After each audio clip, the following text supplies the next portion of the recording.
guys, we are off to see Chris at Crafted Classics and Tuning.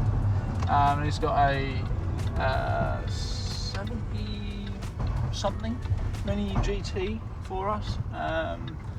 So we're working with his client David, who owns this.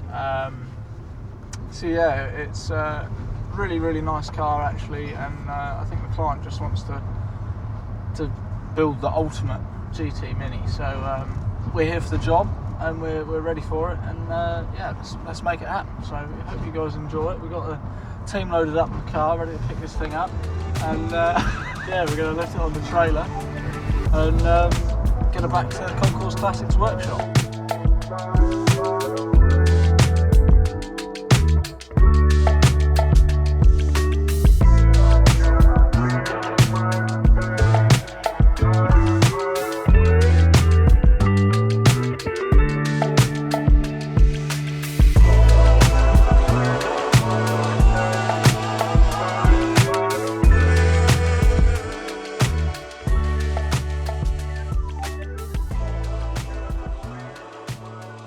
Alright guys, so we picked the Mini up from Chris's at Crafted Classics and Tuning the other week, and we're now, we got it back to the Concourse Classics workshop, scraped it all, got it mounted up on a rotisserie, dropped it off at Ian's as always. Seems a bit of a routine now, but it's great to be to and fro so much. It's nice to be really busy. So yeah, he's had it for a while.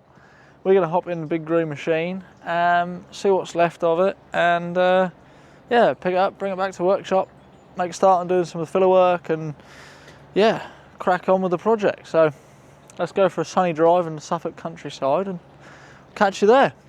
Right, so we've snuck our way over to Ian's here at Dustless Blasting, and I reckon he's in behind this curtain with our GT, so we'll go and find him and pray for no holes. There he is, look. Hello. Hello mate, how are you? Not too bad, are you? Yeah, very good. Come for the little beauty? I have indeed. Good to see you. This one's not too bad, actually. Lovely mate. There's a bit in the roof here that needs doing. Yeah, that's fine. Buzz over that. Too much, but All filler. all filler. Nice. But generally, looks like underside's pretty. Yeah. But Pretty even all clean, this isn't has been filled in and Yeah. a bit weird, really, but Why you'd sort of end up filling the. Hey, you got all the welds and the pinholes and. But there's a few. The only bit of rust on it, really, is a little bit up here. A little bit, yeah, on the upright, the A-pillar. And a little bit on the inside there. Yeah. About it. But otherwise, she's solid. Just a lot of filler.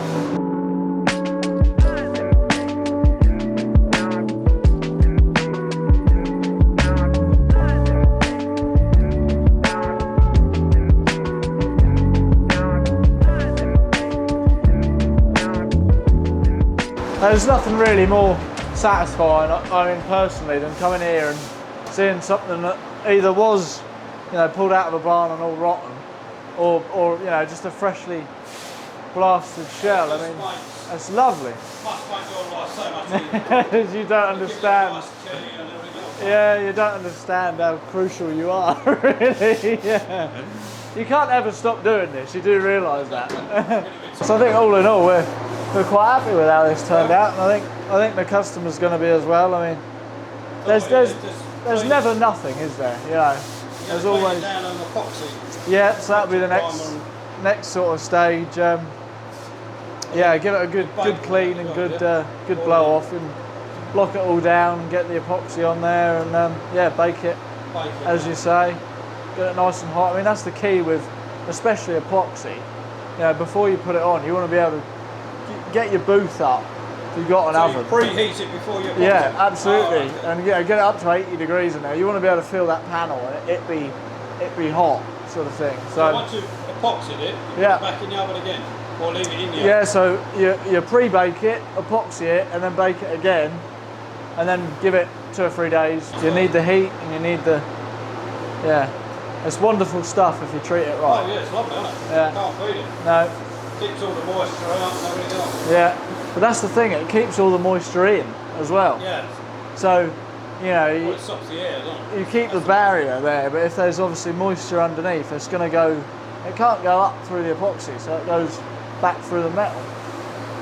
Very good. So, Right, there you so go. you loaded up then? Yeah, we'll get out of your hair. Get the sand out.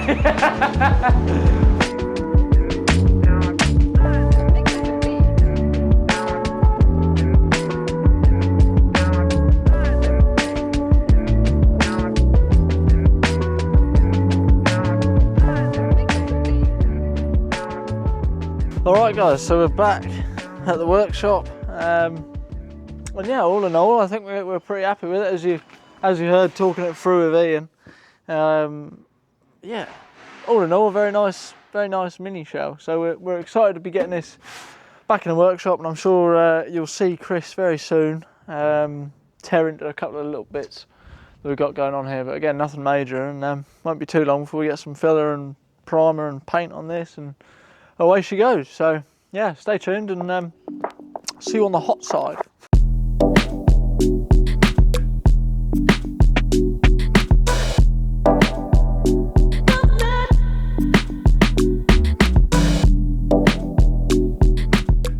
So as you guys know, we're back at the workshop with the clubman now, and I've sort of led you on a little bit really. I said we'd be straight on to Chris welding it up, but I lied. So you're gonna have to wait till the next episode on this. But in the meantime, we'll have a little closer look at some of the DIY kind of repairs that this thing has had. I mean, it's very much a, I don't know, improper use of skill. You know, why they've gone to the extent to fully restore this thing. I mean, I'll give you a little bit of a story time in a minute, but let's have a look. I'll show you. Sort of gearbox tunnel here. I mean, all these mini panels are just spot welded. Lay the other one, spot welded, spot weld. You know, it's just, they're a really easy car to do, and this thing has been. The story time with this car goes basically. So our client, David, he's bought this car fully restored. Beautiful clubman. I mean, you'll see some photos on social media and things like that. And again, the start of the video when we picked it up looked immaculate. You know, to the naked eye from 10 feet away. But he wasn't satisfied with it, and a lot of the paintwork started to blister up, and it just wasn't everything he wanted it to be, which is ultimately he wants to build the best mini he can out of this clubman, which we're here to do. So he got in touch with us, and yeah, it wasn't up to scratch. So we're here to rectify it and make it everything it should be. So yeah, it's a shame really that it wasn't done properly the first time, but it'll get everything it needs now. But yeah, you've got sort of just sections here that have just been MIG welded on, and you've just got loads of pinholes. You know, you've got blow throughs, you've got pinholes, you've got pitting. There's just like lap welds, and I mean it's not even sort of joined properly. Sure, yeah, it's an acceptable job if you were okay with that. You know, it's no slate on anyone doing these sort of things themselves or anything like that, but it's not the concourse restoration that it should be. And yeah, it's just all of this section, these patches, patch repairs, proper sort of hasn't really thought it through, and there hasn't been any real time spent on it. I mean, half of it's tacked on, and you've got loads and loads of spot welds there on the bottom here. I mean, why there's hundreds and hundreds of them, and then there's a bit of MIG and a bit of spot, and it's just a bit strange to me. Then you've got repaired sections next to pitted sections. So I'm just a touch sort of confused. really at where the gentleman who previously restored this was going with it. It looked fantastic. Like I say, from 10 feet away, but these things tend to show signs very quickly, which this did. So, yeah, it's a shame. We've got, spin it around here, I'll show you some of the other little areas. We've got just a hole in the top of the A pillar, the upright there. I mean, I'm assuming that was just filled over.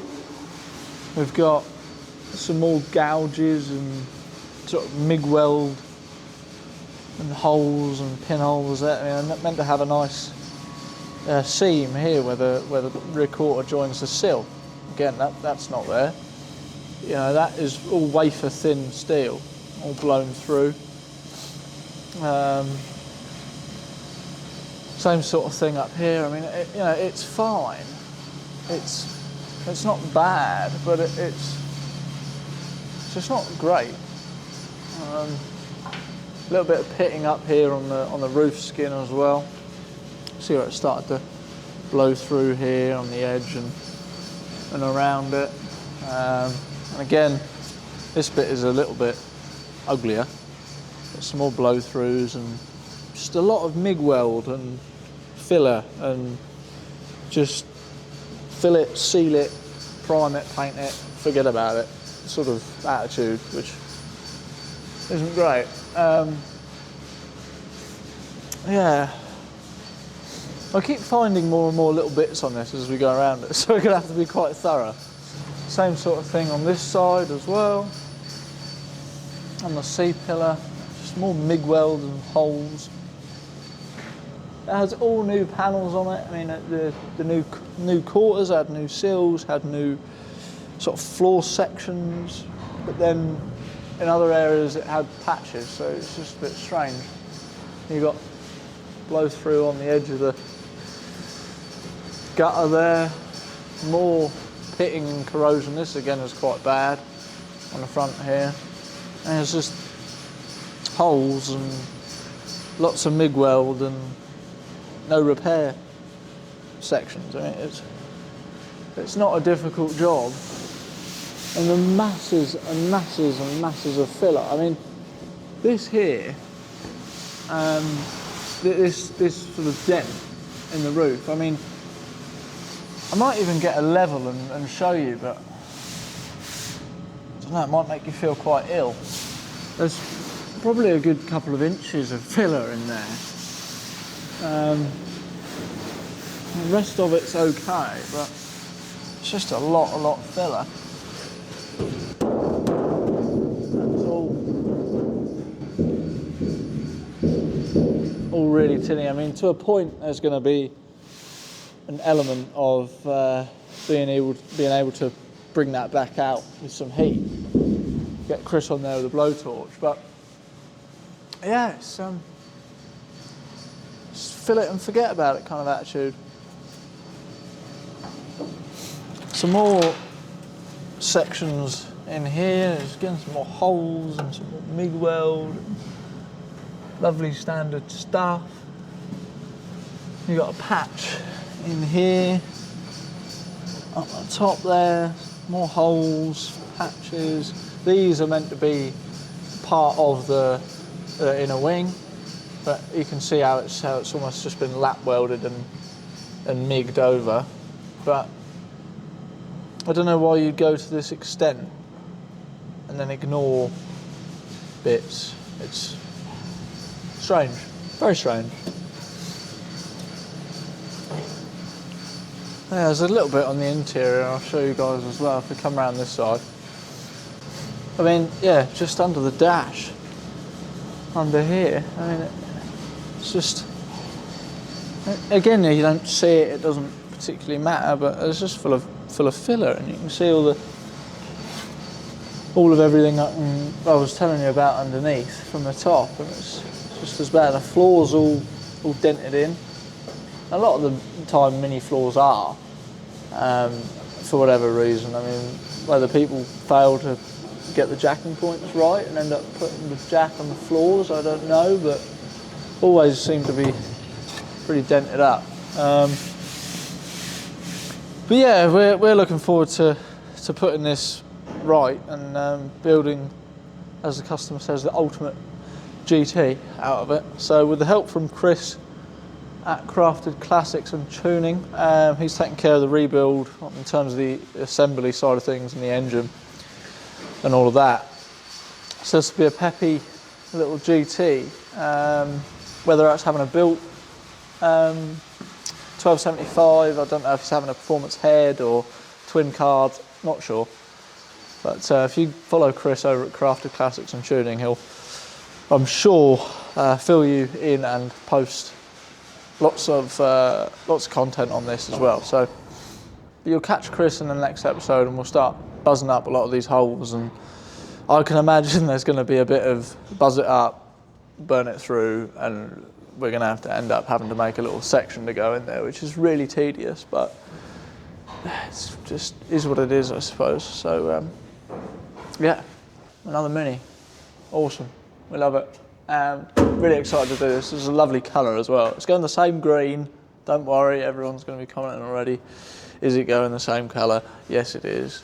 I love green, so it's a really nice colour, suits the car well. Not original, but a Mini colour, so in my book it's alright. But hope you guys have enjoyed this video, and yeah, we're really looking forward to catching you in the next one. We'll have a C10 video coming up next week, cracking on with some more bits on that, get some more primer on her, and start really pushing the thing and getting it together. I mean, we're not far off wrapped up in terms of the fabrication and some of the bodywork side of things. I mean, a lot of the panels are all done, so we've just got the cab and the buck to rub down and get them primed and put it all back together. But hey, I'll stop talking and you guys keep watching, and we'll see you in the next video.